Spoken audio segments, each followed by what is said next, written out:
저는 월급쟁이가 진짜 짱이라고 생각합니다. 근데 월급은 마약이다 부터 해가지고 월급 가지고 집 못 산다, 월급쟁이를 벗어나야 한다, 이렇게 사회에서 월급쟁이가 되게 불안한 위치인 것처럼 말하고 있잖아요. 사업이나 프리랜서를 할 용기가 없어서 월급쟁이를 하는 것처럼 얘기하기도 하고요. 근데 전 뭐가 좋다 없이 그냥 선택의 문제일 뿐이라고 생각하거든요. 물론 저도 한때는 월급쟁이에서 좀 탈피해 보려고 스마트 스토어도 해보고 회사 때려치고 프리랜서도 했던 시절이 있었어요. 근데 그때 중간중간 무슨 생각을 했냐면, 와, 월급쟁이가 진짜 짱이구나. 월급쟁이가 다른 거에 비해 그렇게 불안하지 않아요. 장점이 진짜 많습니다. 진짜 핵심부터 말씀드릴게요. 월급쟁이의 최대 장점은 일단 월급입니다. 좀 더 자세히 말씀드리자면, 예측 가능한 시기에 예측 가능한 돈이 들어온다. 이거 진짜 초대박 장점이잖아요. 이번 달엔 200 벌고 다음 달엔 못 버는 거, 이거랑 100만 원씩 두 달 들어오는 거, 둘 다 평균은 100만 원이지만 심리적으로 진짜 하늘과 땅 차이거든요. 그리고 언제 들어오는지 아는 것도 차이가 큽니다. 이건 프리랜서나 사업을 해보면 금방 느끼게 돼요. 제가 그 배우 할 때나 스마트 스토어 할 때 보면 매달 돈을 좀 들쭉날쭉하게 벌었어요. 월급처럼 안정적으로 들어오는 게 아니라 막상 다음 달 얼마를 벌지 예측하기도 좀 어려웠습니다. 그럼 이제 사람이 슬슬 좀 쫄리기 시작하더라고요. 그 소득을 알 수 없으니까, 아, 이 돈은 뭘로 해서 막지, 아, 매출 왜 이렇게 안 나오지, 이런 생각들만 가득하게 돼요. 미래를 위해서 투자를 해볼까, 돈을 모아서 이걸 사볼까, 이런 생각은 사치고 그냥 하루하루 어떻게 살지라는 생각으로 가득 차게 되는 거죠. 잠깐 학교에서 배웠던 거 하나 말씀드리자면, 그 욕구 5단계 이론이라고 있어요. 생리, 안정, 애정, 존경, 자아실현, 이렇게 5단계로 인간의 욕구가 있다는 건데, 그냥 결론부터 말씀드리자면, 생리, 안정, 이런 먹고 자고 하는 게 해결이 안 되면 그 뒤에 있는 상위 욕구는 생각조차 못 한다는 거예요. 내가 당장 먹고 사는 게 걱정인데 누구에게 애정을 받고 존경을 받고 내 자아가 어떻고 이런 건 생각도 못 한다는 거죠. 저는 예측 가능한 시기에 예측 가능한 금액이 들어오는 것, 바로 이 월급이 이 하위 욕구들을 해결해 준다고 생각해요. 이걸로 집세 내고 공과금 내고, 자, 남은 돈으로 뭘 해볼까, 이 생각을 할 수가 있다는 거죠. 그래서 그걸로 투자를 하냐, 취미를 가지냐, 이렇게 할 수 있는 거고요. 유튜브나 책 보면 그 사업하는 사람들이 월급쟁이들한테 월급쟁이로 살지 말고 사업해서 돈 버세요 이러잖아요. 맞죠? 맞는 말일 수 있는데, 이건 그 사람들이 살아남아서 그래요. 그 사람들 이꼬르 사업, 이렇게 생각하시면 안 됩니다.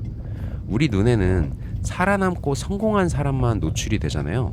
근데 사실 사업하는 사람은 한 100명이라 치면 그중 90명은 폐업하고 5명은 좀 근근히 먹고 살고, 이제 5명이 성공해서 우리 눈에 띌 뿐이죠.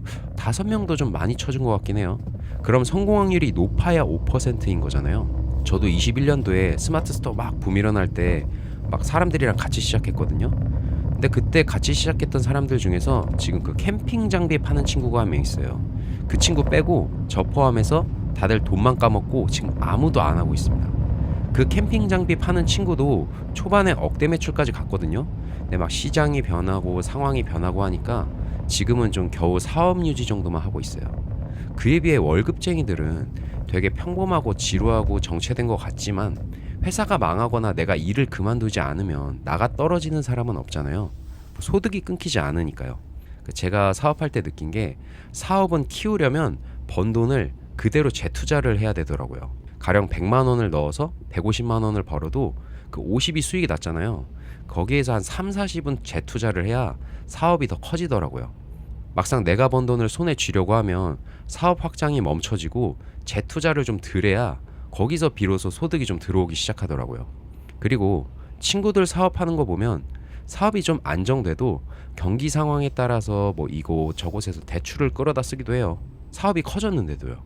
좀 경제 감각이 있는 친구들은 돈 잘 벌 때 조금씩 떼다가 막 부동산도 사고 자산도 사고 그러거든요. 근데 대부분이 그럴 여유도 없이 그냥 사업 유지에 모든 현금을 쏟아붓는 친구들이 되게 많아요.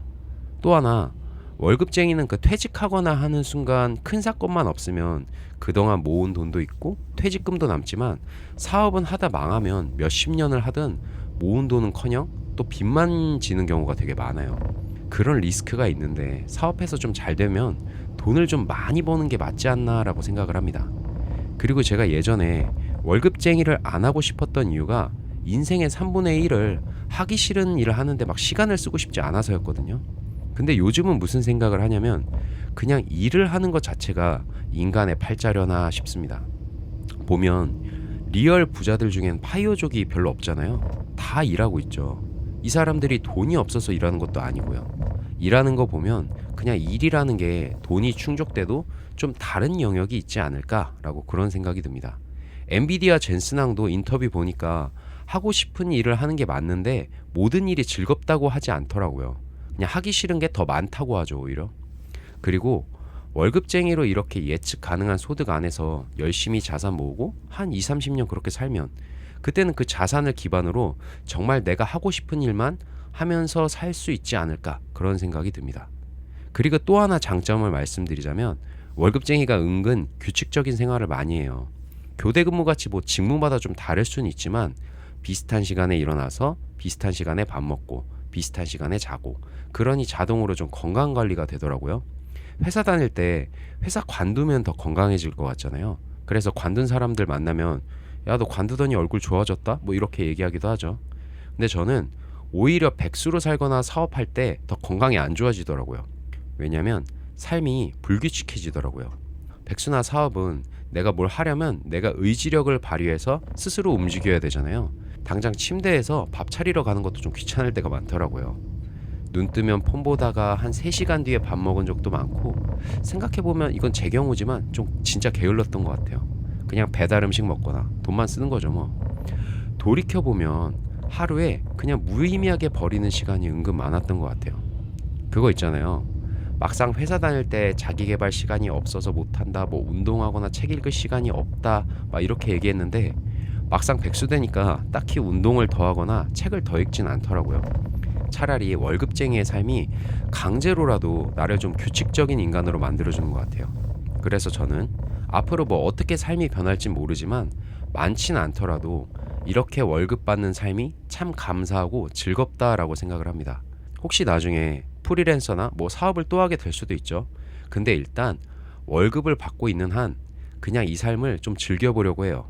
노예나 불안한 자리가 아니라 그냥 예전에 제가 느꼈던 와, 월급 받는 게 진짜 좋은 거구나라는 그 마음을 잊지 않으려고요. 그러니 새벽에 일찍 일어나서 막 준비해서 출근하는 모든 월급쟁이 분들, 그리고 리스크와 불안감을 안고 싸우며 사시는 사업가와 프리랜서 분들 모두 화이팅입니다. 감사합니다. 깨달음맨입니다.